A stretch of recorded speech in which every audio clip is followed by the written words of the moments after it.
before kita nak kenal orang dekat luar, kita kenal dulu diri kita sendiri. Setiap orang ni dia ada potensi dia. Setiap orang ni nak jadi baik, dia nak berjaya. Semua niat-niat dia sebenarnya baik sebenarnya. Bila kita cakap banyak sikit, oh perempuan banyak cakap. Percayakan cita-cita, oh bring it back. Jadilah usahawan berilmu. Jom join Iskan maju selalu. Impian besar, usaha jitu, Islam kan bantu.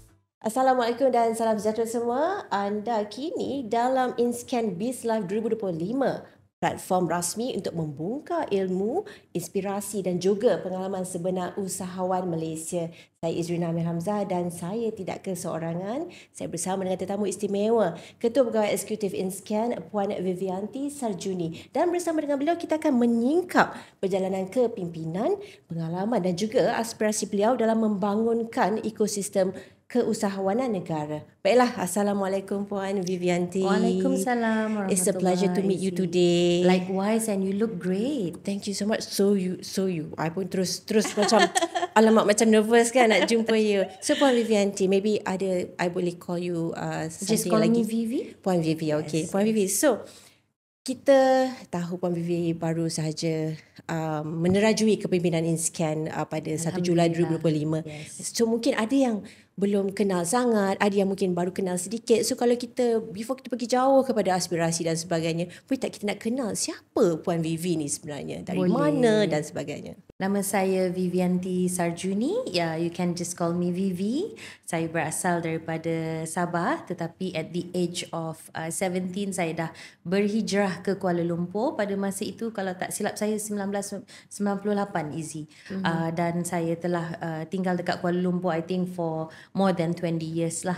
Tetapi pada tahun 2020 saya mengambil keputusan untuk kembali ke Sabah buat sementara untuk membantu kerajaan negeri untuk set up satu agensi kerajaan negeri juga dalam memperkasa usahawan dan juga bakat-bakat kreatif di Sabah. So selepas 5 tahun dan setelah dapat menyiapkan tugas saya dengan jayanya, saya ambil keputusan untuk kembali ke Kuala Lumpur untuk berkhidmat dalam kapasiti yang lebih besar, dan here I am in InScan and I'm very grateful to be leading this credible agency since I think more than 2 months ago. Okay, Puan Vivi, sebelum sampai ke Kuala Lumpur semula selepas berkhidmat di Sabah selama 5 tahun. Yes. Okay, jadi what gives you the motivation? Macam mana? Kadang-kadang kan ada masa jalan tu berliku. Jadi mungkin apa faktor-faktor yang membawa Puan Vivi ke InScan hari ini? Banyak liku-liku sebagai seorang ketua pemimpin. Memang ada banyak liku-liku yang saya kira sangat mencabar. Tetapi liku-liku ataupun mungkin cabaran-cabaran itulah yang mendorong ataupun membentuk sifat kita sebagai pemimpin. Apa yang membawa saya ke InScan adalah, saya boleh katakan dekat sini adalah InScan, of course it's a credible agency yang telah banyak membantu ramai usahawan mikro dan informal. Dan bila kita bercakap tentang mikro dan informal ni, saya kira mereka adalah satu community yang mungkin jarang didengari ataupun jarang because ialah berbanding startup ataupun tech startup and all that, it's sexy, right? But bila kita berkata tentang informal dan micro, mungkin keseksian itu tidak ada di situ. Tetapi itulah saya ingin menukar persepsi masyarakat bahawa mikro dan informal ini adalah kecil. Tak, mikro dan informal dan juga SME adalah tulang belakang kepada ekonomi negara. Dan saya harap dengan menerajui InScan, kita dapat lagi membawa lebih ramai suara untuk memperkasakan komuniti usahawan daripada golongan mikro dan informal. I think ada banyak potensi di luar sana dan kita berharap kita akan lebih inklusif, termasuk bukan saja dekat bandar tetapi juga dekat negeri-negeri lain yang mungkin ekonomi mereka agak ke belakang. Saya boleh bercakap sendiri daripada sebab saya orang Sabah, saya I'm a Sabahan, and I know, for example, like di Sabah sendiri kita we are, kalau tak number one, mungkin second or third poorest in Malaysia, dan selama 5 tahun dekat Sabah, saya telah mendapat beberapa orang kata resepi bagaimana kita nak tackle kemiskinan dekat Sabah, dan salah satunya adalah keusahawanan, dan itulah yang saya ingin bawa dengan lebih besar lagi ke negeri-negeri yang mungkin mengalami cabaran yang sama. Jadi kalau kita lihat Puan Vivi sendiri nak menjadi suara ataupun jentera daripada apa yang berlaku di Sabah, adakah penambahbaikan untuk mereka?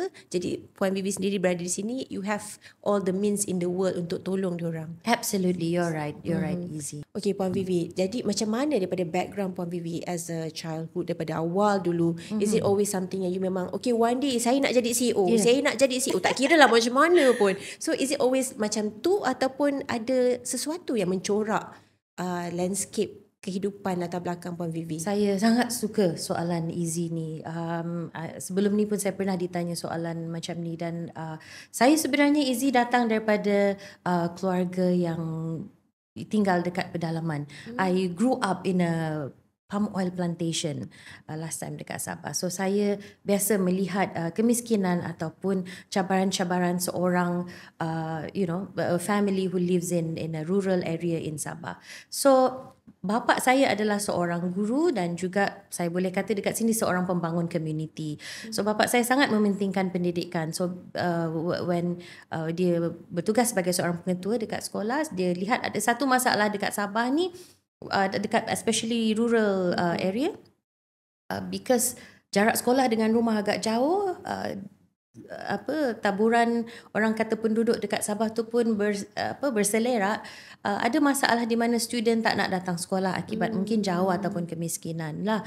Jadi bapa saya ketuk dari rumah ke rumah and suruh mereka datang sekolah, kenapa tak nak datang sekolah. So saya lihat perjalanan ayah saya sendiri di mana dia set up asrama untuk budak-budak ni senang pergi sekolah dan sebagainya. Jadi bila saya tengok perjalanan itu di mana dari ketuk rumah, lepas tu dia sedar ada problem ni, dia buka asrama, dan budak tu pergi sekolah dan budak tu menjadi. So kemenjadian murid tu sebagai seorang seorang individu yang berjaya, itu yang membuatkan saya bersemangat untuk mencari apakah masalah-masalah dekat luar bandar ataupun bukan saja di luar bandar ataupun di bandar juga, dan cari solusi untuk memperkasa community. So mungkin dari kecil saya dididik dengan rasa kebertanggungjawaban yang sangat tinggi sebagai seorang individu. Apa contribution yang kita boleh lakukan kepada masyarakat sekeliling kita, tak kisahlah dalam bidang apa pun, bidang keusahawanan, ke pendidikan, ke kesihatan, ke mungkin saya dilatih dengan ajaran sebegitu, didikan sebegitu. Apa yang kita boleh buat dekat jiran tetangga kita bila kita tengok ada masalah. So it has never been my dream, I want to be CEO of InScan, or I want to be a CEO of an organization. Tak. Always tie your dream with more than just an organization. Apa impact yang you rasa sebagai individu ataupun sebagai satu kumpulan you boleh buat untuk masyarakat di sekeliling kita. So boleh tak kalau saya katakan niat tu pun kena betul dan untuk You membantu? are absolutely right. Saya suka. Saya suka perkataan tu, nawaitu, niat, intention. What is your intention sebagai ketua? Kalau intent you nak yang sebaliknya, yang tak baik lah, akan terkeluarlah segala-galanya. Tapi kalau intent you memang baik, intent you nak membantu, your nawaitu tu will be translated into the words that you say, your body language, your aktiviti-aktiviti yang you nak lakukan. Yang paling penting, kemenjadian sesuatu individu ataupun keberhasilan sesuatu community. It will definitely be translated lambat ataupun cepat. And thank you for mentioning that word. I really like it, and that has been my true north. Whatever kita buat, pesanan saya kepada rakan-rakan sekerja saya dekat InScan pun, apa pun kita buat, sertailah dengan nawaitu yang betul.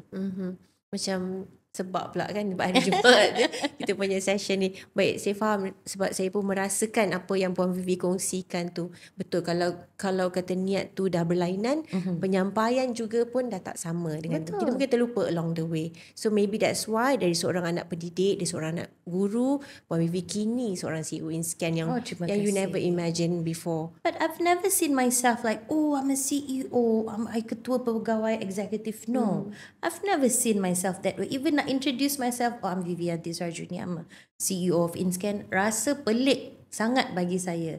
So like I said, Izzy, I beyond the titles, what's your contribution beyond the titles? Lupakan sekejap your title. Of course, at some point you have to remember, you have to jalankan tugas sebagai ketua, tetapi jangan sertaikan niat you tu dengan, don't tie it with your designation dan sebagainya. Kalau tak, nanti kita akan pergi ke arah yang salah dan tak berbaloi semua tu. Okay, putting that into account, bagaimana pula peranan sebagai pemimpin yang baru di InScan, Puan Vivi nak melibatkan diri dari segi ekosistem keusahawanan, melibatkan dasar, program, lapangan dan bimbingan dan sebagainya. How you see it? Of course, pada mulanya saya memang sangat nervous. Tipulah Izzy kalau saya kata saya tak nervous bila masuk InScan, sebab like I said, it's a credible agency. Tanggungjawab dia lebih besar sekarang ni untuk seluruh negara. Dan saya kena pastikan saya buat sehabis baik. I have to do 200% effort. Dan of course pada mulanya saya sebelum masuk InScan pun saya cuba untuk mengkaji InScan sebagai sebuah organisasi. Dan bila masuk, of course kita perkara pertama sekali saya buat adalah to observe. Observe bukan sahaja di peringkat atasan, but juga di peringkat execution. So saya pastikan yang saya inklusif dengan semua orang. I'll do random lunch with everybody at every level, every now and then. Even saya masih buat sampai sekarang. Sebab saya nak kenal at every level ni apa masalah ataupun cabaran dia. How can I do better to serve the organisation? Because if you serve the organisation well, they'll bring the best out of them. And bila mereka bring the best out of them, they'll do the best for the community and negara juga. So banyak cabaran-cabaran, but alhamdulillah I've got a very strong support from my team. Dan juga rakan-rakan. Every now and then I will meet my coaches, my mentors. Saya masih lagi berguru dengan expert in the ecosystem. Dan saya rasa leadership ni adalah satu journey, dan journey yang bukan selalunya indah. Dan kita mesti sentiasa berguru dan kita mesti sentiasa belajar. Sama juga dengan usahawan kan, sentiasa kena ada ilmu, sentiasa kena belajar. Mungkin bila jadi CEO baru di InScan, mungkin orang kata, boleh ke Puan Vivianti ni jadi CEO? Wanita pula. Lepas tu, siapa dia ni? Dia ni ada kabel ke macam mana? Perception akan macam-macam. Betul. You are right. Okay, jadi macam mana tu? Daripada sebelum ke InScan tu, apa background yang sesuai yang mungkin Puan Vivi pernah terlibat untuk melayakkan Puan Vivi di tempat ni? Biasalah soalan-soalan tu, Izzy. Dia ni perempuan, dia boleh ke? Boleh ke dia ni dari Sabah, boleh ke dia ni kan? But that's something that you have to face, and saya menerimanya dengan hati yang sangat positif dan terbuka, sebab I do believe that I do have the credibility to lead. Now sebelum macam mana saya berjinak dengan ekosistem keusahawanan sebelum ini, of course sebelum ini saya telah terlibat dengan pelbagai industri, service industry, cyber security, technology innovation dan sebagainya. Tapi yang paling signifikan, sebelum ini saya berkhidmat di Magic, Malaysian Global Innovation and Creativity Centre, now has been rebranded to Meranti selama 5 tahun. Kemudian saya berpindah sementara untuk set up agency dekat Sabah Creative Economy and Innovation Centre. So saya set up from scratch, daripada satu staff ke ramai staff, dan saya pernah bekerja juga dengan universiti dan juga ekosistem MNCs company. Tetapi semasa saya berada dekat Sabah, I received a prestigious scholarship daripada kerajaan British, which is Chevenings Scholarship. Hanya 30 lebih sahaja yang biasanya yang dapat setiap tahun dari setiap negara. So in Malaysia there were like maybe 30 plus or maybe 40 of us. Dan saya terpilih pada 2022. Saya berkelana dekat Scotland selama 1 tahun setengah untuk belajar tentang keusahawan sosial, entrepreneurship dan juga innovation, dan kemudian saya kembali ke tanah air pada 2024, dan itulah pengalaman-pengalaman saya. Tetapi saya kira yes, pengalaman profesional is important, but pengalaman dengan community pun equally important. So saya terlibat dengan ramai community dekat luar sana, not just in Semenanjung Malaysia, but pedalaman Sabah dan Sarawak. So I guess mungkin inilah yang menjadi sebab kenapa saya sekarang menerajui InScan, and I'm very happy dengan pengalaman yang saya perolehi. Saya harap saya dapat menggalas tanggungjawab yang sangat besar untuk rakyat Malaysia. Tapi Puan Vivi selalunya mungkin kalau dah pergi overseas, mungkin tak nak balik. Tak apalah, mungkin kita akan selalu rasa hujan emas di negeri orang, nak stay sana lah. So, kenapa Puan Vivi balik semula tu? Saya balik sebab saya ada rasa kebertanggungjawatan yang sangat tinggi kepada Malaysia. I'm very patriotic. Saya kira walaupun best lah dekat luar negara, and memang ada terdetik sedikit, maybe I would like to move to dekat UK and stay there. But at the end of the day, you kena ingat janji you kepada negara dan negeri, dan saya kotakan janji itu. Saya kembali, not just bawa diri ni kembali ke tanah air, tetapi saya telah membawa juga beberapa kolaborasi antarabangsa untuk Sabah dan juga Malaysia, dan saya sangat bersyukurlah diberi peluang oleh kerajaan Malaysia dan juga kerajaan British untuk menimba ilmu di negeri orang dan bawa ilmu-ilmu itu kembali ke Malaysia dan memajukan negara kita. Okay, Puan Vivi, daripada Magic, lepas tu pergi Cynic, and now you're back in Kuala Lumpur. Now you menerajui InScan.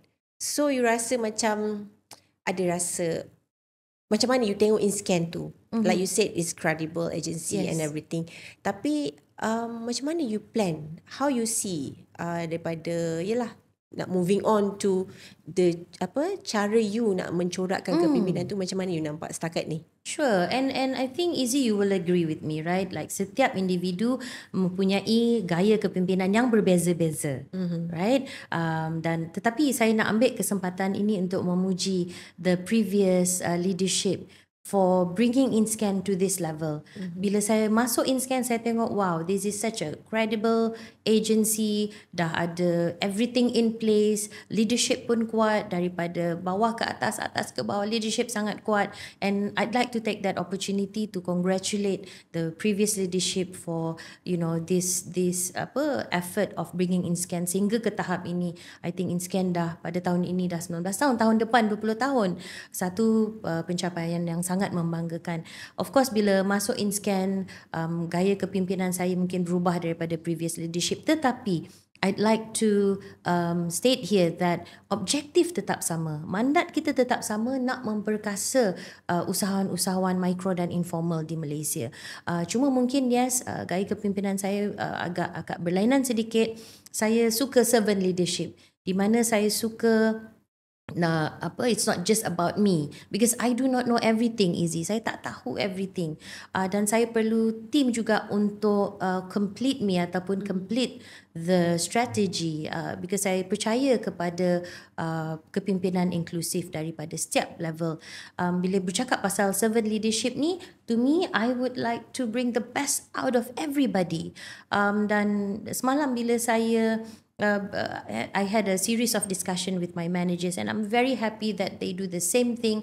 They empower their, next in line to lead, a project, something that is to me very meaningful, because again, dekat InScan, saya nak semua ada career growth, dan saya kira ada dua benda yang berlainan between empowering dan juga instructing. Bila you empower, you bring the best out of somebody, right? You inspire them, you build their aspiration and all that.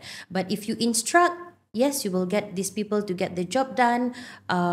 You'll get followers, but that's it. Sampai macam tu saja. You tak akan ada someone yang kalau you instruct without empowering them, you akan create someone yang hanya okay, I get the job done and that's it.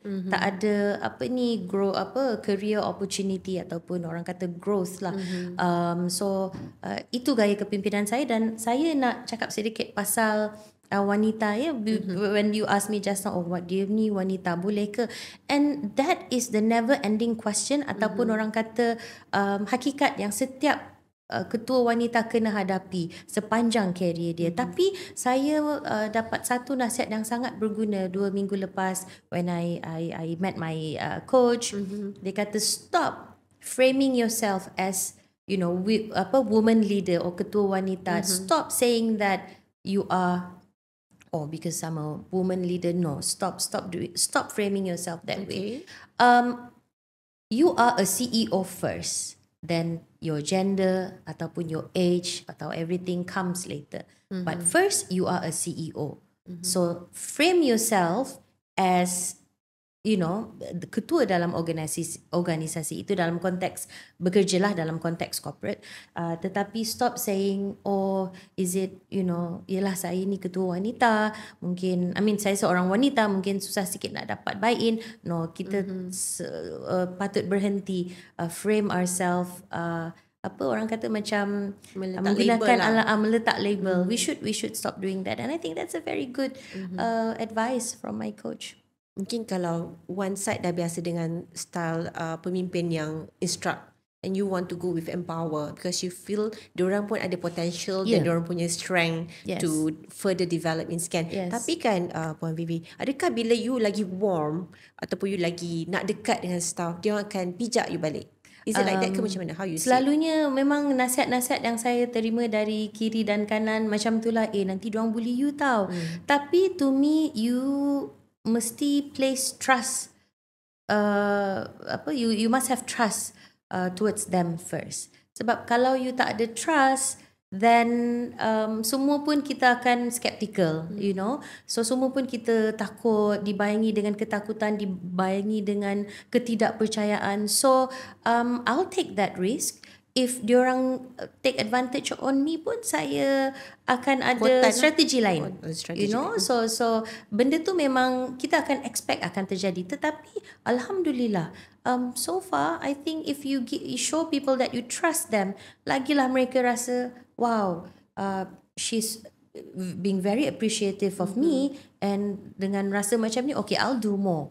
So itu so far saya rasa kita tidak patut ditakuti dengan sangkaan-sangkaan ataupun bayangan-bayangan begitu, sebab that shows that you are not confident enough yourself. You sendiri tak yakin, so trust your team, sebab you tak akan berada dalam satu team kalau you tak ada kepercayaan terhadap mereka. Macam mana pula dengan gap? Ada yang kata Gen Z macam ni, Gen Z macam tu, millennial macam ni, millennial macam tu. So macam mana you tackle awal-awal lah di InScan ni kan? Have you seen macam mana? Easy, I think you would agree with me that bridging the gap ni bukan senang. I'm at my 40s, my colleague ada yang in their early 20s. So bila kita ada discussion tu, kita ada macam gap sedikit, susah nak faham. But my advice to all of the leaders out there is cuba berkawan dengan semua setiap peringkat umur, then you would understand style diorang macam mana. So if you speak with the Gen Z macam mana, if you speak with baby boomers pula macam mana. So I think this is the skill that every leader has to develop, di mana kita kenal setiap generasi tu, dan cuba bawa gaya kepimpinan kita according to that generation. Sebenarnya dia tak susah kalau kita rajin menelaah, kalau kita rajin observe. Dan I think satu juga tips untuk semua di luar sana adalah self-awareness. Before kita nak kenal orang dekat luar, kita kenal dulu diri kita sendiri. Kita macam you kata tadi yang saya sangat suka, which is what is your intent, what is your nawaitu. Kalau nawaitu you nak berlumba-lumba, dia akan jadi haru biru lah. Tapi kalau nawaitu you macam okay, I nak kenal orang ni, I nak tahu apa potensi dia, you sabar. Apa pun jadi kat tengah-tengah tu, you would be sabar and you would wait of the apa potensi ataupun yalah potensi yang boleh dikeluarkan daripada seseorang individu itu. So I think it's not difficult. You just have to study a lot and observe a lot. Rasanya corak kepimpinan ni mungkin dia akan lebih penatkan you sebab you have to be lagi bersedia dengan penerimaan orang, and you kena lagi sabar dan kena lagi terimalah, sebab penerimaan orang kan lain-lain. Ya, orang kata betul. aku ni nampak macam soft kan, so tak apalah, relax sikit lah. So mungkin bila kita dah biasa kena instruct, kita macam okay, takut, ready, buat. So dengan new approach ni mungkin dah macam laid back sikit. So macam mana you nak tackle kalau kata diorang macam Saya taklah menggunakan gaya kepimpinan ni 100%. Saya tengok juga situasi di mana mungkin memerlukan intervention yang lain sikit, saya guna gaya kepimpinan yang lain. Intervention yang mungkin akan bawa kita ke matlamat yang asal lah. Tapi itulah, most of the time memang I guna gaya kepimpinan servant leadership. Tetapi kalau macam you kata tadi, kalau ada terjadi ada orang ambil kesempatan ke apa, saya guna intervention lain pula. So we always have to be creative, we always have to, like I said, learn about an individual. Tetapi saya rasa tak memenatkan. I think I enjoy it. I think I enjoy studying people and observing people and even coaching them, mentoring them. Because saya percaya setiap orang ni dia ada potensi dia. Setiap orang ni nak jadi baik, dia nak berjaya. Semua niat-niat dia sebenarnya baik sebenarnya. Cuma mungkin in between nak mencapai ke matlamat tu mungkin ialah akan ada rasa competition dan sebagainya. Tetapi saya percaya apa pun semua orang nak jadi orang yang baik dan contribute the best.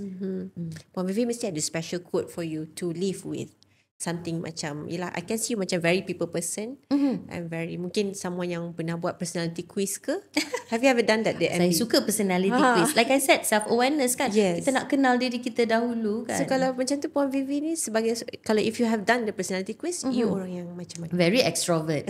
Even sekarang ni pun saya cuba control tone down a little bit, but I'm a very people person, very extrovert. I love studying people, like I said to you just now. Saya suka celebrate people, celebrate ataupun bring the best out of someone. And I hope I'm fun to be with, even with you now. I takut makin lama session kita ni sebab I pun tak nak kalah, nak people person juga. Okay, alright, that's good. Tapi I pun try to control. So I'll give you the limelight today because it's your show. Thank you. But saya sebenarnya seronok dengar dia macam whatever yang you were saying just now, saya agree. Tapi saya tak boleh nampak agree sangat. Sebab semua agree ni, so saya cuba jugalah. Tapi I really agree with all your points sebab kita nak kepimpinan yang lebih bagi potential pada orang. Sebab selalunya tertindas kan orang. Boleh tak saya share something? Yes, please. You see? This is the misconception about ketua kena garang, ketua kena tunjuk muka orang dan marah-marah, ketua kena jerit, ketua tak boleh senyum, ketua tak boleh makan dengan staff.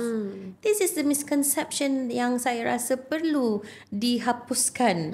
Sebab at the end of the day, we are all human being, you see.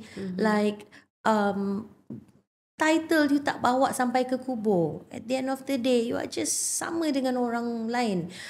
Dan saya kira like leadership can be kind as well. So saya nak leaders dalam InScan ni to be more empathetic, to be more kind. Sebab tak salah jadi baik. Macam you kata tadi, kalau takut orang ambil kesempatan, then you as a leader mungkin you dah ada satu skill set di mana you can identify kalau orang dah nak ambil kesempatan, then you change your style of leadership.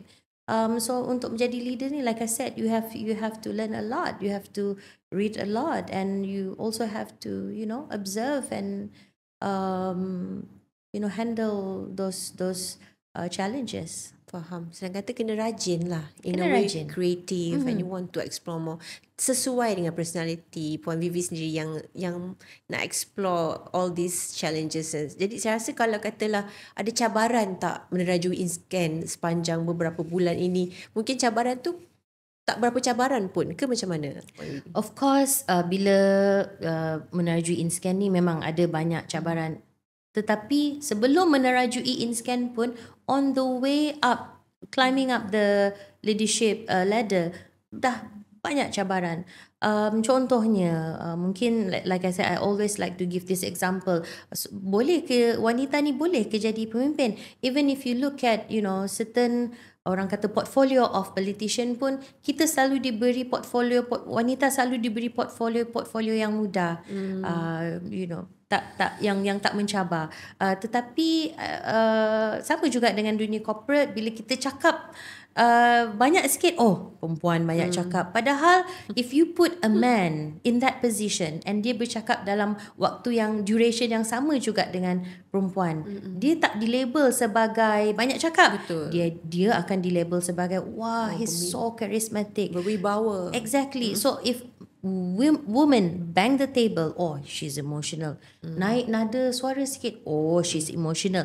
But if you put a man to be in that position, he bangs the table, he's so charismatic. Kalau dia bercakap lama sikit, tone dia tinggi sikit, he's so charismatic. So benda ni is a fact, ya. And there were so many studies about this, and saya rasa wanita perlu support sesama wanita. Sebab saya tengok kadang-kadang yang menjatuhkan wanita ni sebenarnya bukan juga lelaki. Betul. Perempuan sendiri menjatuhkan wanita. So saya kira the solution ataupun maybe intervention for this is for men and women to be included in the conversation. Men to be included in the conversation, and we try to have conversation yang sama-sama memperkasa wanita. Dan saya harap satu hari nanti kita tak bercakap lagi pasal gender, kita tak bercakap lagi tentang hak kesamaan wanita, sebab pada masa itu kita dah faham Menentukan. jantina tidak menentukan jenis peluang yang ada untuk kita semua. Baik, kita berhenti seketika untuk kongsikan sesuatu yang penting kepada semua usahawan. Jadi jangan ke mana-mana. Stay tuned. Bersama jayakan cita-cita. Bring it back. Saya hari tu menu engineering masa kelas salah kira terlebih mahal. Dia tegur saya kira murah. Rupanya salah kira. Saya kira rate tu murah sangat.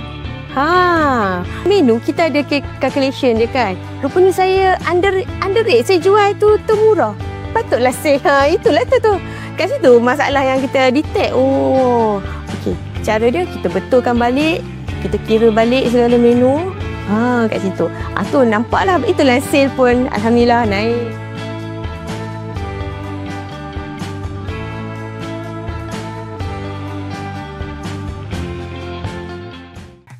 Bila usahawan berilmu, jom-join InScan. Baik, kita kembali bersama dengan Puan Vivi. Puan Vivi, okey, kita dah tahu latar belakang, kita dah tahu a little bit about you dalam InScan untuk 4 bulan yang pertama ni. Yes. So saya dengar tadi Puan Vivi pun cakap you suka turun padang, you ada nak jumpa, nak dengar sendiri. Jadi awal-awal ni macam mana approach Puan Vivi tu? Bila you turun padang, you jumpa usahawan, you jumpa alumni, rakan strategi dalam tempoh yang begitu singkat tu. So apa yang you find out?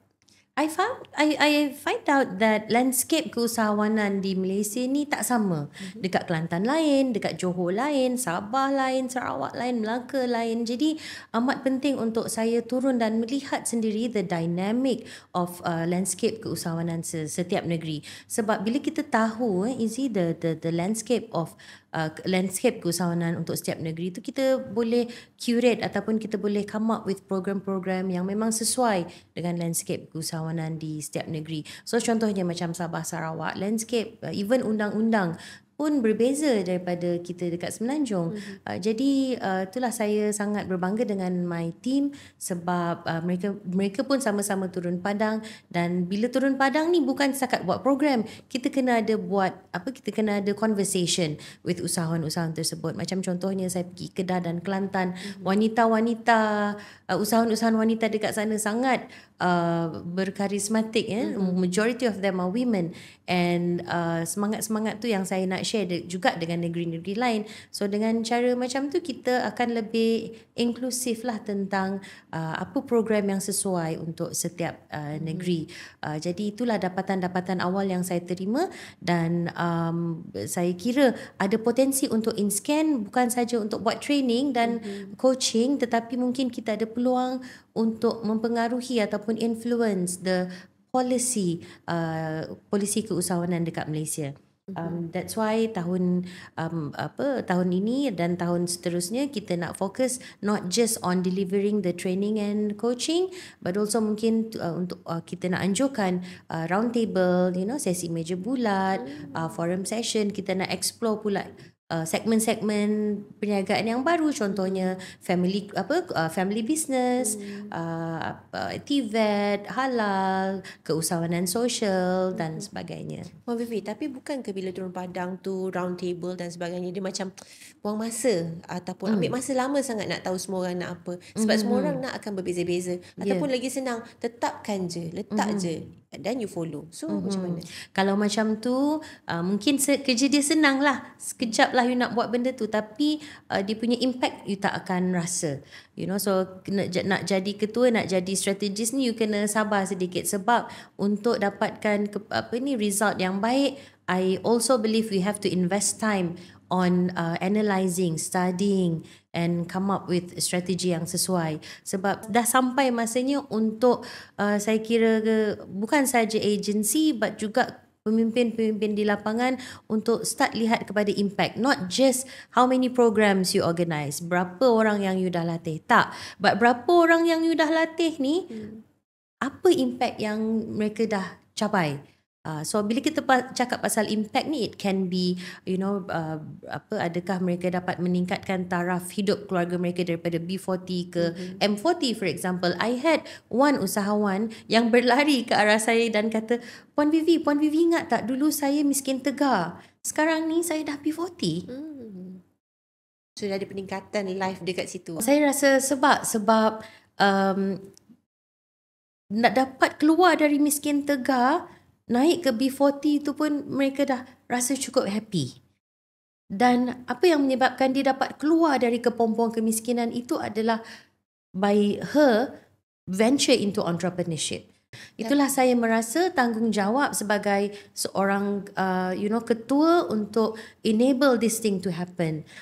Saya nak lebih ramai. Kalau kita dapat satu puan ni untuk cakap, Alhamdulillah saya dapat keluar dari kelompok miskin tegar. Saya kalau boleh nak 100, 1000 lagi usahawan yang dapat bawa keluarga mereka keluar daripada kepompong kemiskinan. Kemudian ada juga satu situasi di mana di Penanam Kopi message saya, Puan terima kasih sebab melalui aktiviti keusahawanan ni saya dah dapat hantar anak pergi sekolah.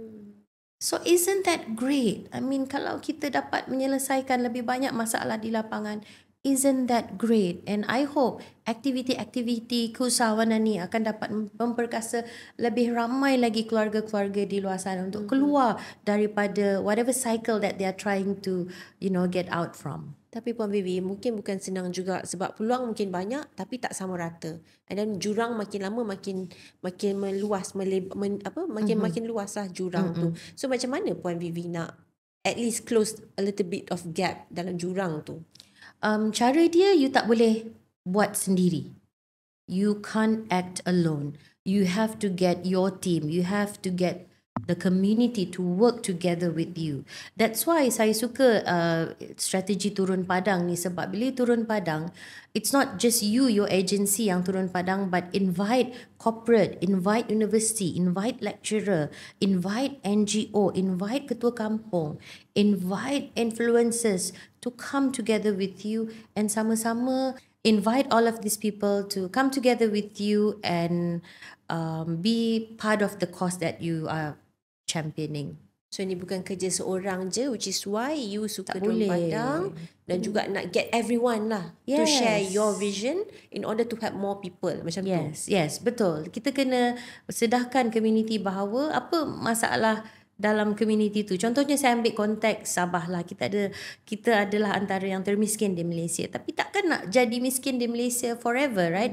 We don't want to be part of that statistic yang tak baik lah. Macam kita nak tengok macam mana kita dapat merapatkan lagi jurang kemiskinan dekat Sabah. So it's not the work of just the politician, it's also the work of government officers, lecturers, community, termasuklah ketua-ketua kampung for example, untuk sama-sama merapatkan jurang bukan saja kemiskinan, but mungkin masalah lain dalam pendidikan ataupun kesihatan. Ataupun ada tak kata-kata mungkin alam mesti Puan Vivi nak tolong Sabah je. Sabah je yang negeri paling miskin. Puan Vivi lupakan pula negeri lain. So macam mana nak handle? Soalan itu memang ada dan saya memang dah jangkakan pun soalan tu. Tetapi sebelum saya kembali ke Sabah pun saya memang berkhidmat di agensi persekutuan dan tugas saya adalah untuk merangka aktiviti-aktiviti keusahawanan di seluruh negara.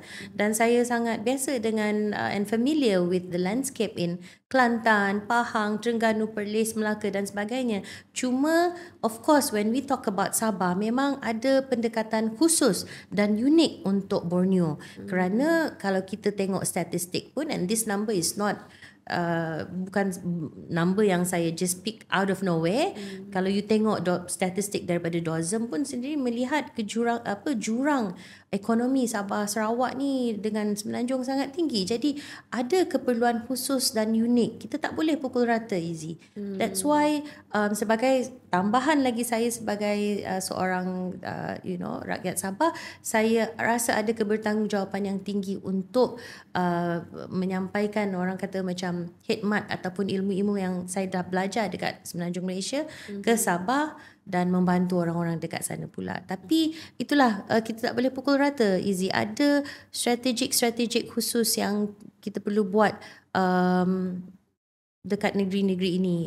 When you talk about Sabah, of course the approach is different. Yeah. So basically kena ikut keadaan di tempat-tempat yang tertentu. Betul. That's why you turun padang, and InScan adalah macam sebagai jambatan lah untuk mengaitkan semua aspek ni dari segi usahawan, agensi dan sektor swasta macam tu. Yes, betul. Sebab Sabah ni besar. They have maybe 3 to 4 million penduduk. Kemudian daerah pun mungkin, correct me if I'm wrong, kita ada 27 hingga 29 daerah to begin with. Jadi nak mengurus satu negeri yang besar ni, approach dia lain daripada mengurus negeri Melaka ataupun negeri Perlis. Jadi kena ada pendekatan yang berlainan. Dan saya faham bila orang kata mesti Sabah je. Tak, it's not like that. Kita bagi perhatian yang sama rata, cuma mungkin strategi itu agak khusus dan unik untuk negeri-negeri seperti Sabah Sarawak. Okey, saya difahamkan yang sasaran InScan adalah untuk usahawan mikro dengan informal. Jadi mungkin ada kata, habis macam mana pula dengan belia? Macam mana pula dengan wanita? Macam mana pula dengan usahawan luar bandar? So macam mana Puan Vivi tackle? Okay, so memang kita punya mandat adalah untuk membantu mikro dan informal. Tetapi mikro and informal ini adalah hanyalah orang kata macam stage of perniagaan lah. Tetapi micro and informal juga boleh terdiri daripada belia, wanita dan sebagainya, right? So kita cuba pendekatan macam itulah, dan saya InScan pun sangat berpaksikan kepada SDG juga, Sustainable Development Goal. Kita ada mandat keusahawanan sosial yang kita jaga untuk satu Malaysia, dan SDG dan juga mungkin ESG ni sangat dekat dengan hati kita, dan kita sangat mengambil berat tentang golongan-golongan rentan melalui sektor keusahawanan sosial. Dan macam saya katakan tadi, walaupun yes micro and informal, tapi kita cuba juga melihat micro dan informal ni kita nak tengok masalah apa yang dekat, contohnya dekat golongan wanita, belia, OKU. Kita ada satu kolaborasi dengan Amanah Ikhtiar Malaysia AIM, di mana kita memperkasa usahawan-usahawan micro and informal daripada golongan wanita, and it has been very successful, and I am very grateful for the collaboration with Amanah Ikhtiar Malaysia yang masih teguh lagi sehingga hari ini dengan InScan. Jadi kalau macam tu katalah visi Puan Vivi besar macam ni, InScan boleh ke nak tampung apa yang Puan Vivi nak bawa ke depan tu?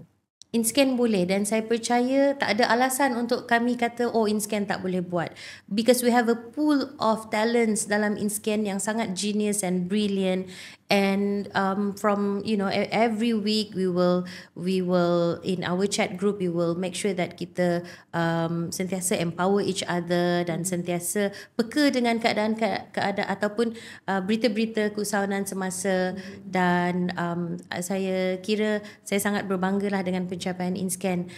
Of course semua orang boleh jadi ambitious.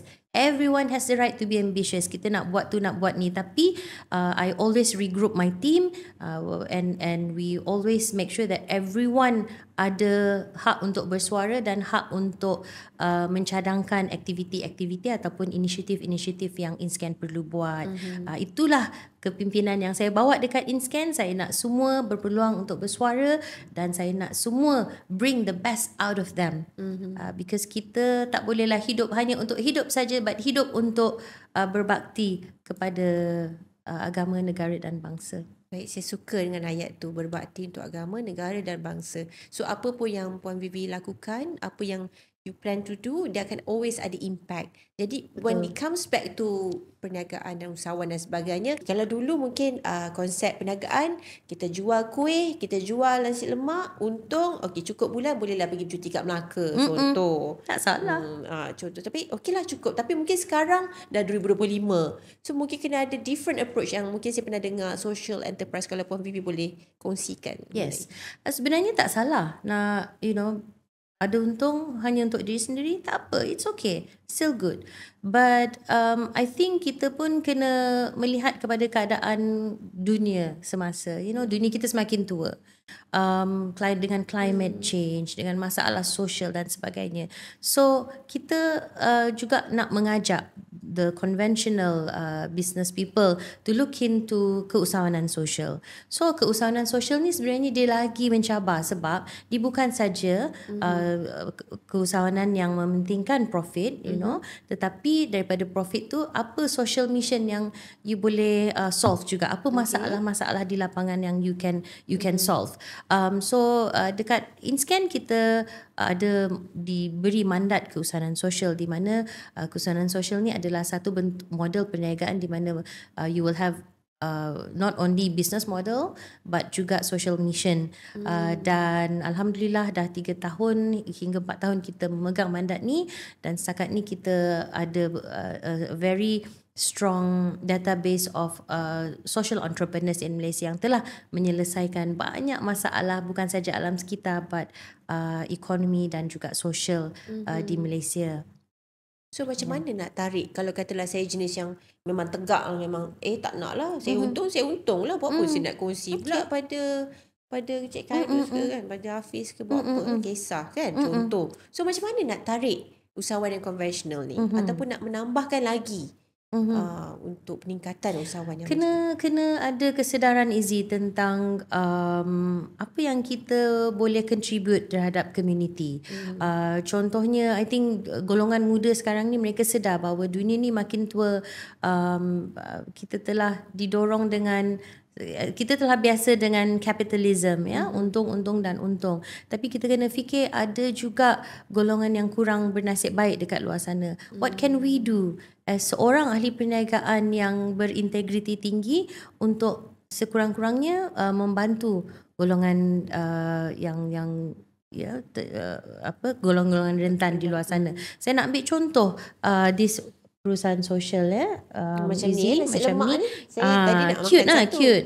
Itulah nama dia adalah So Local. Dia adalah satu perusahaan sosial daripada Melaka, dan dia social mission dia adalah untuk membasmi kemiskinan di Melaka. So dia akan beli lukisan ataupun artwork daripada golongan B40 dan dia jadikan dalam bentuk barang mainan ataupun cenderahati macam ni lah. Jadi ini adalah satu contoh keusahawan sosial di mana dia bukan saja make profit, but profit dia tu macam mana digunakan dalam bentuk yang lebih baik by contributing to the community. Dan ini saya rasa perlu diberi perhatian yang sewajarnya daripada semua pihak, not just the government. Semua pihak kena melihat segmen keusahawan sosial ni sebagai satu bentuk model perniagaan yang juga dapat membantu membangunkan negeri. Contohnya Sabah. When I mengemudi agensi di Sabah, saya sedar bahawa keusahawan sosial ni dapat tackle the issue of poverty dekat Sabah. So when I told you just now, they can send their kids to school. Isn't it great kalau kita ada 1,000, 2,000, 3,000 orang yang boleh buat macam ni? Isn't it great? Kita tak perlukan, orang kata result yang cepat. Tak, because like I said, result cepat ni mungkin impact dia agak kurang. Memang memerlukan masa, tetapi Alhamdulillah saya sangat berbangga kerana polisi di Sabah pun telah melihat ataupun orang kata they encourage social entrepreneurs dekat Sabah, and the government actually buys from social enterprises dekat Sabah untuk membantu usahawan sosial ni. Dan saya kira pengasas ataupun founder founder social enterprises ni sebenarnya adalah seorang yang sangat kuat sebab mereka ada tanggungjawab lebih, which is to help solve the problem, help solve ialah masalah-masalah dekat lapangan. Betul, it's not just terhenti dekat mengaut keuntungan, tetapi nak solve isu dekat lapangan tu. So I think there are a group of amazing people yang sanggup mengambil tanggungjawab lebih untuk membantu negara. Okey Puan Vivi, mungkin kalau kita lihat dari satu contoh ni adalah nasi lemak yang daripada lukisan kita tukar je cenderati. Adakah contoh-contoh lain yang mungkin Puan Vivi boleh kongsikan?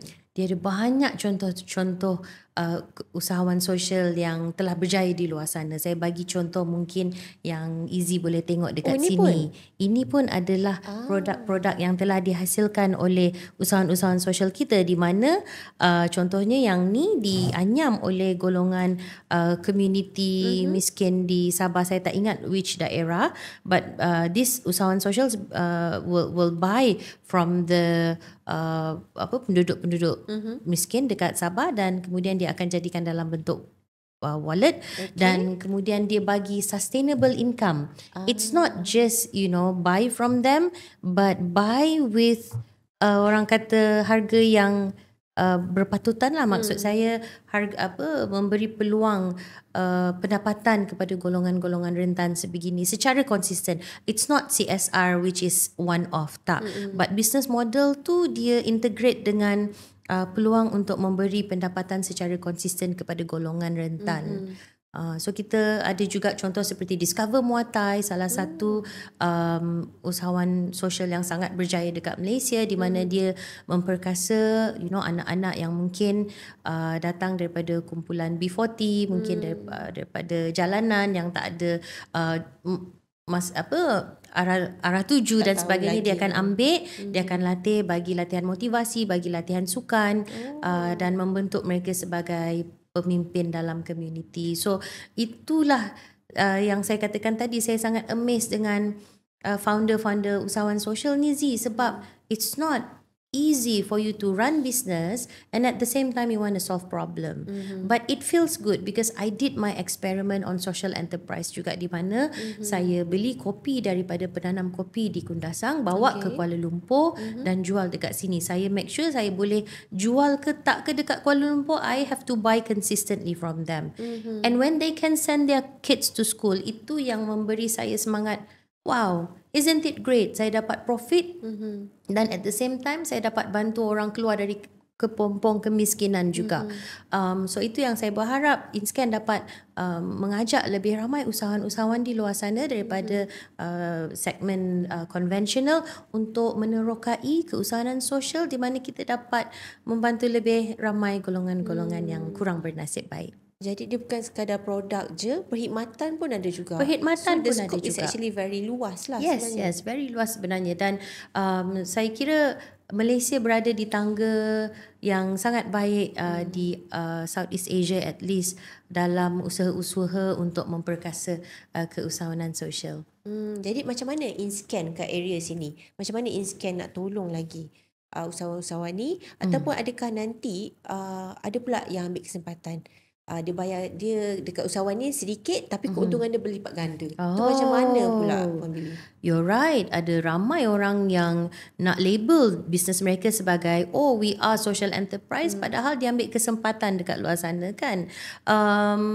So in InScan kita selain daripada peluang-peluang latihan tentang apa itu keusahawanan sosial, we also have this mandate to accredit untuk memberi pensijilan ataupun penarafan kepada keusahawanan sosial. So kita InScan adalah badan yang bertanggungjawab dalam memberi accreditation, SE accreditation kepada usahawan-usahawan sosial dekat luar sana, di mana kita akan check lah, kita akan buat penilaian.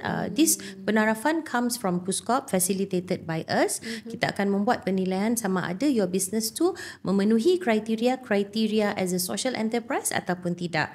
Jadi kalau you ada badge social enterprise accredited ataupun social enterprise basic ataupun tunas, kita ada beberapa kategori, then people would believe that you are a legit social enterprise.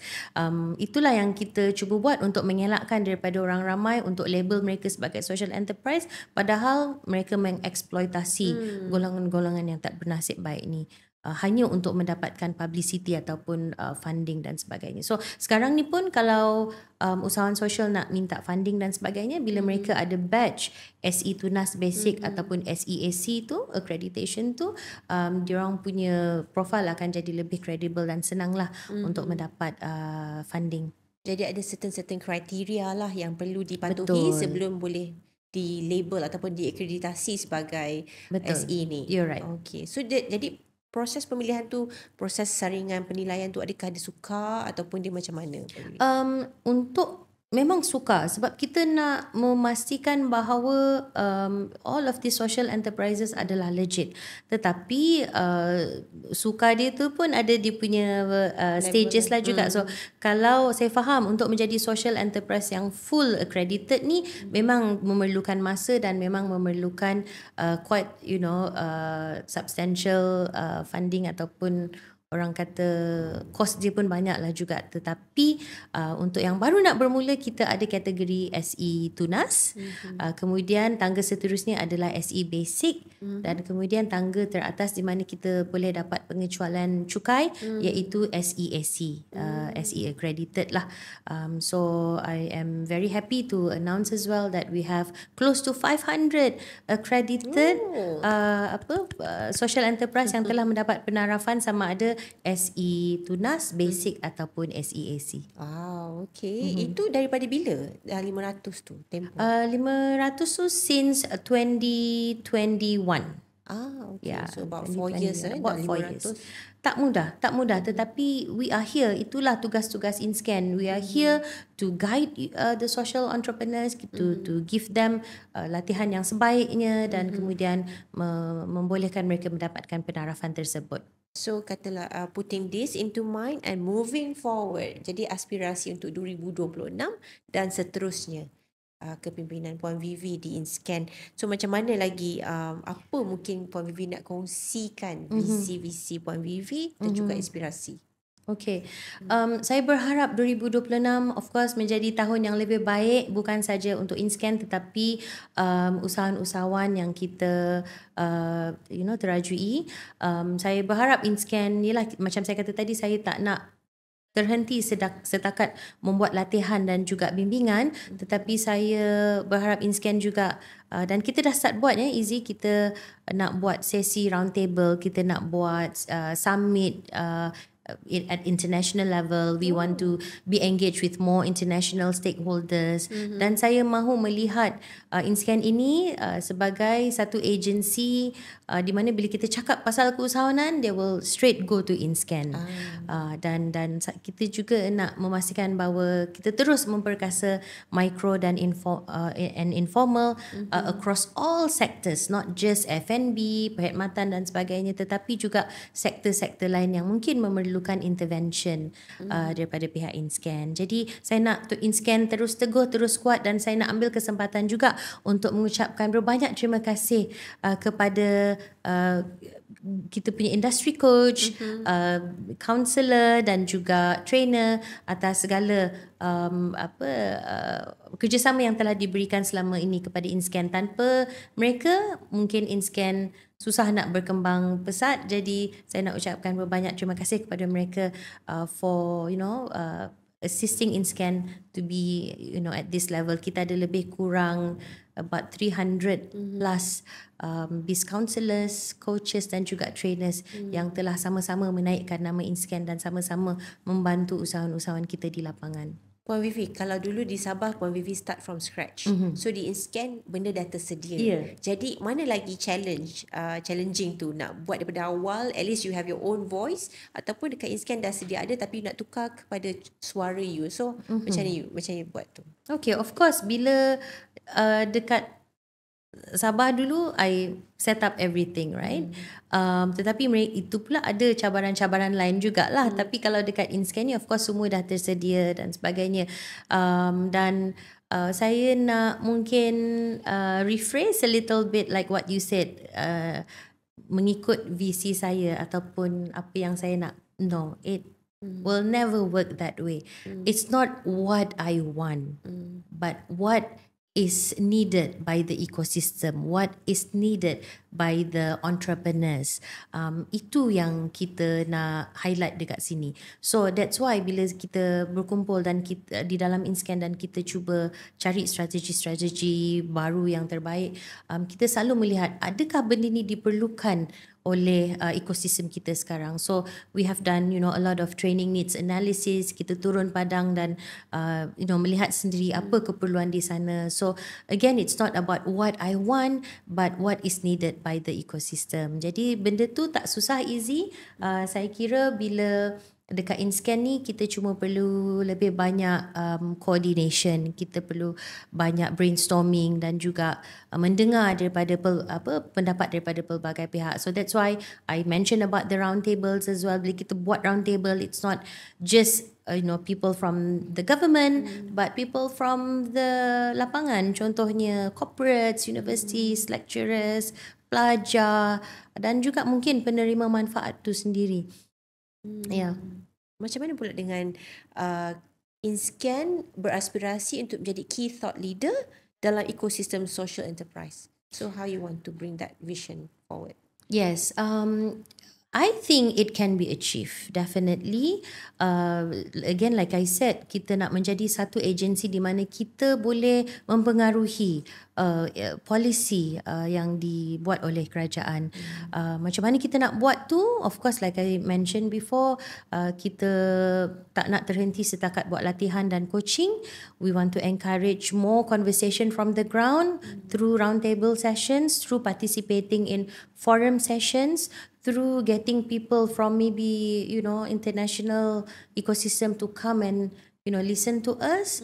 Dan mungkin juga kita pun kena belajar juga dari ekosistem luar dekat sana. So kita macam baru-baru ni I am very happy to also share that kita berpeluang menghantar tim InScan ke Osaka World Expo.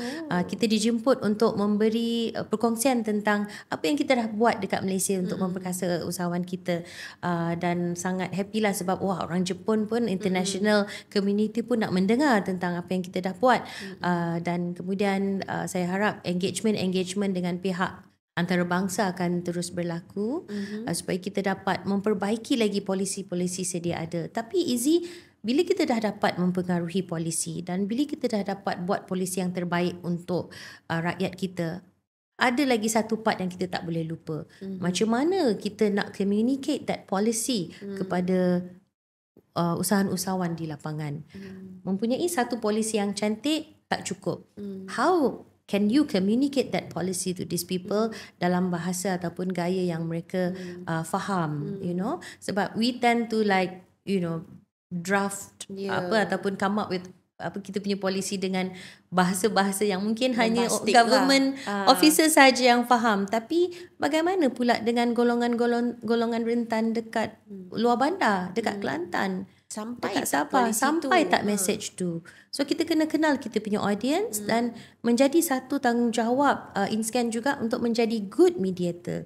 Pergi Sabah, macam mana you sampaikan benda ni? Pergi Pahang, mungkin berlainan gaya pula kan. So I hope we can continue to be good mediator between urban and rural, men and women, maybe corporate and universities, dan so on and so forth. Itu yang saya nak tanya tadi, sebab kadang-kadang selalu idea tu dah macam ni tapi penyampaian atau penterjemahan dia tu tak sampai. So buang duit lah kalau macam tu, buang duit buang lah macam beratus-ratus ribu untuk policy making tetapi tak dapat disampaikan dengan cara yang rakyat kita faham. Ya, sebab tu selalu macam tu, that's why ada jurang dan sebagainya. Betul, kan. betul. Jadi kita perlukan someone yang willing to go to that extra measure lah. Kena humble, kena turun padang. Buang title tu jauh-jauh. Oh, I am a CEO, I'm a COO, I'm a CFO. That's not my job to bercakap dengan usahawan not my dekat level, bawah sana. sorry. Not my level. No. We have to stop doing that. Kena humble enough to turun padang, duduk side by side and ask them, how's your business so far? What are the challenges? How can we help you better?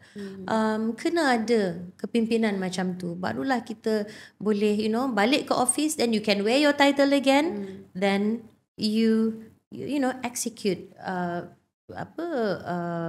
dapatan-dapatan tu yang you bawa daripada luar sana, bawa ke office, and you can start developing the policy yang sesuai untuk mereka. Rasanya macam InScan ni macam satu suara lah.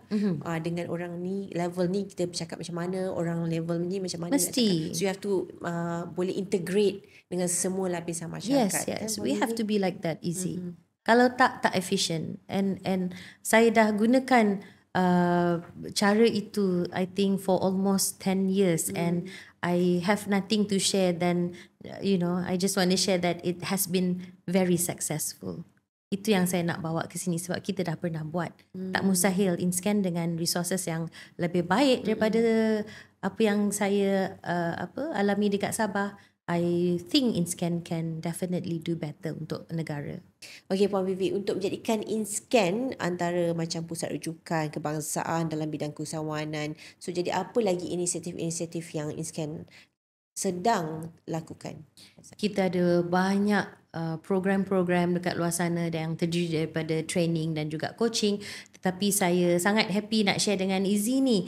Pada bulan 12 ni kita akan anjurkan Anugerah Usahawan Madani InScan. Wow, okay. It's a big thing and I think it's a great opportunity to appreciate our usahawan-usahawan dekat luar sana. Termasuk juga kita punya Biz Counselor, Industry Coach dan juga Trainer, di mana kita akan ada beberapa anugerah untuk usahawan yang telah bersama dengan InScan semenjak 2006 lagi. Dan kita juga ada ada anugerah-anugerah untuk kita punya trainers, industry coach dan juga Biz Counselor. So kita nak bagi penghargaan yang setinggi-tingginya kepada kedua-dua kumpulan ini. Ini first time Puan Vivi? Ini first time. Oh, okay. First time dan saya sangat happy that InScan came up with this initiative untuk memberi penghargaan kepada ecosystem players kita. Sesuai dengan corak kepimpinan Puan Vivi jugalah anugerah ni. It InsyaAllah. comes at the right time. Kan? InsyaAllah. And it's high time too. Sebab kalau tak ada mereka, tak adalah InScan. Macam mana pula dengan tahun 2026 dan seterusnya? Ada tak pembaharuan-pembaharuan yang mungkin Puan Vivi dah mula rancang? Ya. Aspirasi kita sangat besar, Izzy. Dan saya harap, macam saya selalu kata tadi, kita tak nak terhenti setakat buat training, coaching, setakat duduk dalam classroom. Tak. We want to do beyond than that. We want to start doing sesi meja bulat, round table discussion. Kita nak cuba melihat macam mana kita boleh memperbaiki polisi-polisi sedia ada. Dan juga kita nak make sure suara-suara rakyat kita ni didengari lah, not just staff dekat InScan but juga usahawan-usahawan di luar sana. Selain daripada program-program yang memang sedia ada dekat sini, dekat InScan, we hope to explore more area. For example, TVET, halal, dan juga mungkin market access, macam mana kita nak bantu usahawan kita mencapai market yang lebih besar, as well as family business like I've mentioned just now. So segmen-segmen ni yang kita akan cuba explore. Selain daripada tu, kita nak buat kita punya keusahawan sosial ni lebih progresif lah. Kita nak mainstreamkan keusahawan sosial, not just conventional but social enterprise juga. So I hope InScan can do beyond than just training and coaching. Kita tak nak kita duduk dalam classroom saja, but we want to get out from that classroom and do more. Dan kita nak all of our usahawan to be part of that initiative as well. It's not just InScan. Ya, pembaruan-pembaruan ni juga mungkin boleh membantu cabaran. Contoh, kadang-kadang dah buka bisnes, dah berjaya, dah cantik dah, kilang besar. Tapi tiba-tiba 10 tahun tutup. So macam ada beberapa yang berlaku kan baru-baru ni. Betul. Jadi mungkin InScan boleh juga berperanan untuk membantu usahawan, bukan saja di kalangan untuk dalam pasaran tempatan, mungkin juga untuk global ke macam mana? Betul. So that's why saya ada mention about market access tadi, nak identify apa pasaran-pasaran lain yang berpotensi, not just like pukul rata or just nak pergi semua negara tanpa melihat potensi daripada negara-negara tersebut. Dan when we talk about market access, it's not just negara. Keluar daripada daerah kita pun market access juga. Keluar daripada negeri kita pun market access juga. So InScan akan bantulah dalam sektor itu. Dan juga when we talk about family business, when you mention about sustainability, legacy, bila kita dah buat business, of course kita nak pass our business to our next generation. Dan di situ kita explore pula family business kan. Atau stigma-stigma ataupun mungkin benda-benda yang kita jarang bercakap tentang family business, sebab it's family, kita nak jaga hati keluarga dan sebagainya. Tetapi saya rasa isu-isu ini patut diulas, dan kita melalui segmen family business, we will dig more deeper on challenges dalam running a family business. Tapi kan Puan Vivi, kalau katalah mungkin kadang-kadang dia dah kaya, senang lah. Dia dah ada family keturunan ketiga contoh, senang lah nak run, dia dah ada duit dah. So yang mungkin yang baru-baru, yang baru nak bergerak, the first 100,000 ringgit tu agak susah. So macam mana nak ubah thinking tu, mindset tu? Setiap generasi sebenarnya diorang punya want and need tu berbeza. So I had the opportunity to speak with the founders as well as the successors. So it's very dynamic topic sebenarnya. Nak continue the legacy tu, of course maybe the parents nak continue the legacy, but anak tak nak. Tapi ada juga founders, contohnya parents yang kata okay, kalau anak-anak tak berminat tak apa, I would like to sell my business.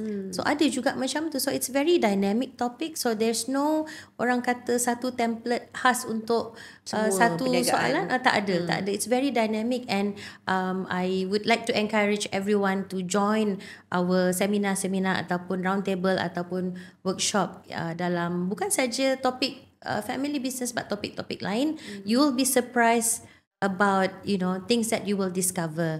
So jadi nak jadi usahawan ni bukan saja kena berilmu, Izzy. Kita juga perlu build our network. Perlu lebih ramai berkawan lagi, supaya kita tak bersendirian lah, sebab entrepreneurship can be a very lonely journey. Sebelum kita ke segmen terakhir, jom kita lihat bagaimana InScan bantu lebih ramai usahawan melalui Jom Join InScan. Bersama jayakan cita-cita. Bring it back. Hebat macam mana saya pun, kalau pengurusan staff tak betul, pengurusan kedai tak betul, tak jadi juga. Kat situlah yang banyak ajar saya kan, cara nak handle. So saya gunakan apa yang saya belajar kat InScan tu lah. Satu lagi sebenarnya coaching tu pun penting lah. Maksudnya coach, kan kita setiap ni ada bawah bimbingan coach InScan kan. Tu memang sangat-sangat membantu bagi saya. Sebab dia memang betul-betul jaga kami, maksudnya sentiasa follow up. Dan sebenarnya kalau dah habis pun masih kami cari lagi coach kami. Dan dia masih menjawab pertanyaan kami. Masih lagi kami ada group, selalu share antara geng-geng IBBC yang ni. Masih lagi sampai sekarang pun dia tanya kita punya feedback.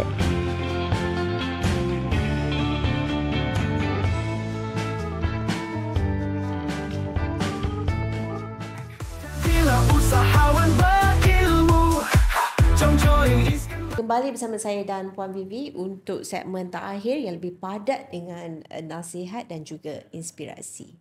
Okey, Puan Vivi. Saya nak tanya soalan pedas sikit boleh? Jangan pedas sangat, boleh tak? Okey, pedas moderate Okey lah, level. moderate, boleh Dan nak tahan. terakhir baru pedas. Sebab tu daripada awal tadi. Okey, Puan Vivi.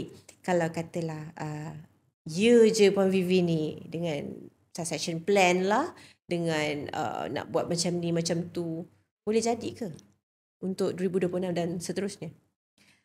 Saya percaya insya-Allah boleh jadi. Dan pedas. Pedas soalan awak ni. Okay, so boleh ke tak boleh ni? but easy, saya nak share satu cerita. Okay, betul. Bila saya first day masuk InScan, in my speech I talk about succession plan. And people were wondering like, kenapa dia ni baru sehari bekerja pun dah start cakap pasal succession planning, right? But when I say about succession planning, so dalam speech saya tu, saya ada mention about succession planning, antara benda pertama yang saya nak start tackle dekat InScan. Bukan bermakna masuk InScan esok saya nak berhenti, tak. But succession planning lebih daripada konteks macam mana kita nak mempersiapkan setiap level dalam team InScan itu supaya bersedia dengan apa-apa pun kemungkinan. For example, I want them to always be ready, always be equipped with the latest knowledge, latest skills, supaya kalaupun mereka pergi keluar daripada InScan, they are equipped with that skills yang menjadi orang kata rebutan daripada semua company lah. So I want them to be at that level where come what may, apa pun restructuring yang berlaku dalam organisasi, mereka bersedia.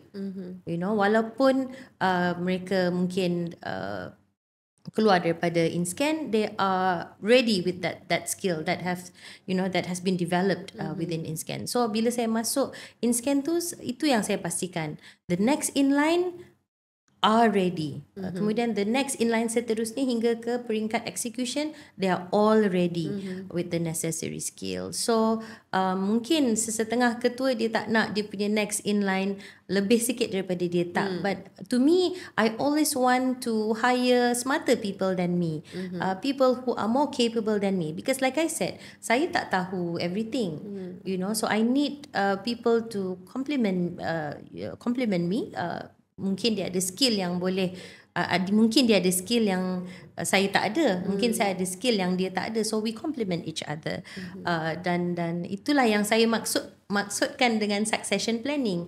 Saya nak make sure semua lapisan pekerja di dalam InScan ready with the skill and knowledge, sebab come what may, they are ready, they are resilient, and tak akan ada apa yang boleh menggagalkan mereka. So I want them to always be ready, always be successful, and always empower each other. Tapi Puan Vivi tak risau ke bila dia orang lebih pandai, lebih bijak, lebih lebih smart dalam menguruskan apa semua ni, dia akan overcome you ataupun overthrow macam mana me. pula?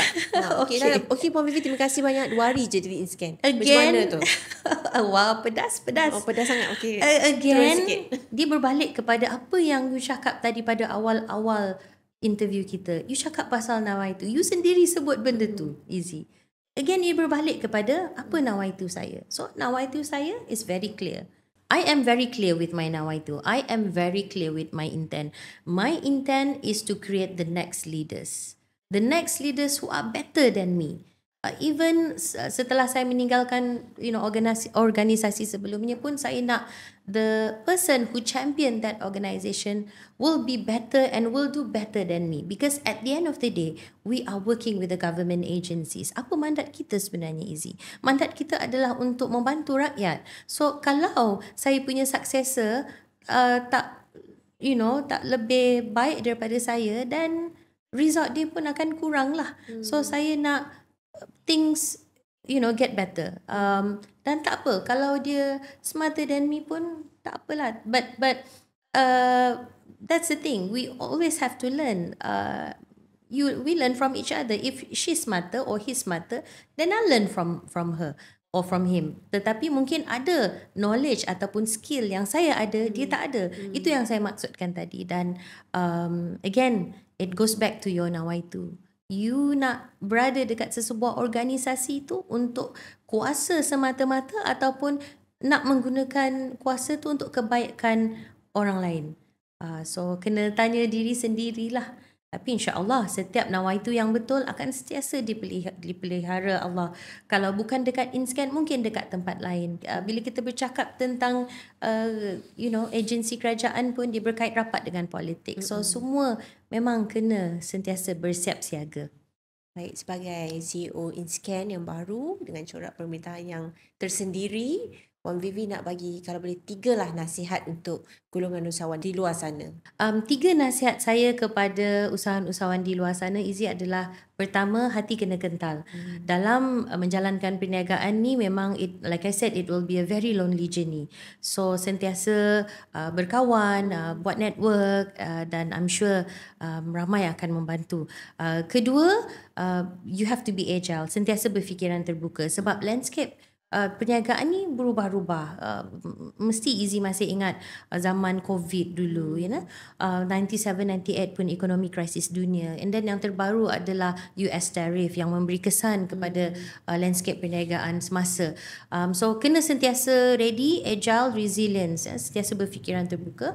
Dan ketiga, usahawan-usahawan dekat luar sana, jadilah usahawan berilmu. Macam juga tagline kita, jangan rasa kita dah cukup pandai, jangan rasa kita dah cukup selesa. Sentiasa mencari ilmu-ilmu keusahawanan yang ada dekat luar sana. Dan InScan menyediakan that kind of assistance di mana kita sentiasa mencari topik-topik baru, topik-topik semasa yang dapat membantu usahawan untuk pergi ke peringkat seterusnya. Jadi jangan sentiasa berada dekat kepompong selesa, sentiasa mencari ilmu-ilmu baru untuk memperkuatkan lagi perniagaan anda. Tapi memang bukan senang Puan Vivi, kalau nak Tak jadi usahawan ni dah lah lonely. Lepas tu kena pandai pula, lepas tu kena sentiasa Staff gaji kita tak gaji lagi tau Izzy. So macam mana tu? Itulah. Tapi so kena kental lah. Kena kental lah. Betul. And kita pula ada InScan lah nak tolong sebenarnya. Then your journey does not have to be lonely sebab you ada InScan. So InScan akan sentiasa membantu anda dalam setiap stage of your business. Faham? So the community tu pun kena betul juga. Sebab kalau seorang-seorang, so mungkin kita akan berada di takut yang macam Puan Vivi cakap tadi, kepompong yang selesa. Betul. You don't want to move forward. Betul. Betul. So kita tak nak benda tu jadi tau. So sebelum benda yang tak baik tu jadi, kita ingatkanlah supaya kita tak jatuh dalam that orang kata death valley di mana tak sampai setahun dua bisnes dah lingkup. So kalau boleh kita nak make sure sustainability is there when you start your business. So kalau katalah you tak tahu, you dah ada come up with this product for example, but you tak tahu macam mana nak dapat nak refine the product to be better sebelum kita launch dekat market, you come to InScan. Kita ada program khusus pengembangan produk, kita ada kursus keusahawan sosial, kursus asas keusahawanan. So ada banyak lah. So susah saya nak sebut satu persatu, tapi go to our website or social media. We're very active on social media and our friendly InScan friends will come to attend to your questions, so apa sahaja yang you nak tanya. Sebab saya pun memang follow InScan dah quite some time dekat Instagram. So memang selalu nampak kursus-kursus yang ditawarkan tu dengan harga pun surprisingly tak mahal sangat. Sangat berpatutan. Sangat-sangat berpatutan. Saya percaya setiap usahawan kena invest. Kena invest in mencari ilmu-ilmu ni. Dan InScan dah subsidize a lot on the program latihan, dan usahawan kita cuma perlu invest sedikit sahaja. Dan jangan risau tentang credibility. Like I said, we have a pool of trainers yang memang dah lama dekat industri. Some of them dah pernah gagal. So kita bawa mereka ni untuk come and share their journey daripada gagal, bangun semula tu, apa yang diorang buat, itu yang mahal tu Izzy. Itu yang kita tak dapat dekat luar sana sebab kita nak the real story kan. So the real story itulah yang akan membantu kita sebenarnya. Teori semua orang boleh belajar teori. You can hafal, you can practice it, but it's different from what actually happens on the ground. Baik. Saya pun rasa macam banyak yang saya belajar dengan Puan Vivi hari ni. And Oh, I hope so. Episod ni patut dibuat satu hari lah. Oh, banyak lagi. panjang Banyak tu. sangat I had fun with you as I had well. fun with you. And sorry for the soalan-soalan yang pedas-pedas. Tak, tu penting tu. Itu untuk saya punya reflection juga. Yeah, jadi- but how have you been with your businesses and your careers? Tu kita kena segmen lain. Risau. Nanti saya kongsikan dengan Puan Vivi sebab now is your day. So it's Okay. your show. I don't want to steal the limelight. I hope it's thriving. InsyaAllah it's driving. Like you said, nawai tu. Betul. Nawai tu kena betul. Betul. Bila nawai tu kita betul, insyaAllah dia akan berpanjangan. And I really like the part yang you macam pahala berganda tau. Bila you buat business ni, it's not only for you, but untuk orang lain juga yang memerlukan. So I really like that idea and saya harap moving forward, you will prosper well with Scan and everyone else will. Thank you so much. Izzy, sebelum we end this session, can I give one more advice untuk penonton-penonton dekat luar sana? Boleh. Singkat Silakan. je. Jatuh 7 kali, bangun 8 kali. So maksudnya you jatuh banyak kali macam mana pun, jangan give up, teruskan, keep going and going dan jangan berhenti kerana sedikit mana pun usaha anda untuk bangkit semula, insya-Allah Allah akan beri pahala ataupun balasan yang berlipat ganda. InsyaAllah. Thank you for the perkongsian. Terima kasih Puan Vivi atas perkongsian sangat membantu. Saya harap memang insyaAllah lah usahawan-usahawan kita yang melihat podcast kali ni dapat belajar banyak and very excited untuk lagi banyak explore potential diorang ada dengan InScan. InsyaAllah Izzy, terima kasih. Terima kasih Puan Vivi di atas Sama-sama. perkongsian itu tadi. Semoga kita jumpa lagi dalam InsyaAllah. ruangan yang lain insyaAllah. InsyaAllah. Jadi semoga aspirasi yang Puan Vivi kongsikan dapat memberi semangat baru kepada semua usahawan dan di seluruh komuniti di seluruh Malaysia. Dan kepada semua pendengar, jangan lupa ikuti program-program keusahawanan di laman web dan media sosial InScan. Jadilah usahawan berilmu, jom join InScan. Jom join InScan. Bye. Bye.